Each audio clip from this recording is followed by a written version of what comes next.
আমি আর শিয়ালের সাথে পেরে উঠছি না। সে এত পড়াশোনা জানে, তার অনেক বুদ্ধি। আমি পড়াশোনা জানি না, মূর্খ হয়েই সারা জীবন থেকেছি। সবাই আমাকে ঠকিয়ে গেছে, কিন্তু আমি চাই না তোদের সাথেও এমনটা হোক। তাই আমি তোদের 7জনকেই শিয়ালের পাঠশালায় দিয়ে আসব। তোরা সেখানে থেকে পড়াশোনা শিখবি, বুদ্ধিমান হবি। তোদের 7জনকে কাল সকালেই শিয়ালের পাঠশালায় গিয়ে দিয়ে আসব। পরের দিন সকালে কুমির শিয়াল পণ্ডিতের বাড়ির সামনে গিয়ে হাজির হয়। শিয়াল পণ্ডিত, শিয়াল পণ্ডিত, বাড়ি আছো? এত সকালে আবার কে এলো? কে?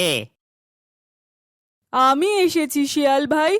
আমি চাই আপনি আমার 7জন সন্তানকে ভালো করে পড়াশোনা শিখিয়ে বুদ্ধিমান বানিয়ে দিন, যাতে ওরা সমাজে ভালোভাবে থাকতে পারে। আচ্ছা, ঠিক আছে। আমি 7 দিনে তোমার 7 কুমিরছানাকে পড়িয়ে ভালো করে সব শিখিয়ে দেব। তুমি এদের 7 দিনের জন্য আমার কাছে রেখে যাও। আচ্ছা ঠিক আছে, আমি রোজ আসবো আর আমি ওদেরকে রোজ দেখে যাব।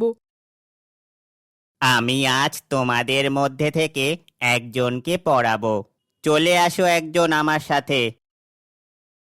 এরপর একজন কুমির শিয়ালের পেছনে রওনা দিল। বলো তো বাবা, কানা খানা জান মনা, কেমন লাগে কুমিরছানা? কানা খানা জান মনা, কেমন লাগে কুমিরছানা? এরপর শিয়াল সেই কুমির ছানাকে খেয়ে নিল।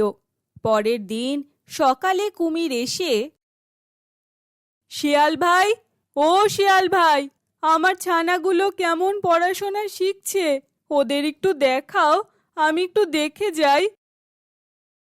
আচ্ছা ঠিক আছে, ওদের নিয়ে আসছি। এই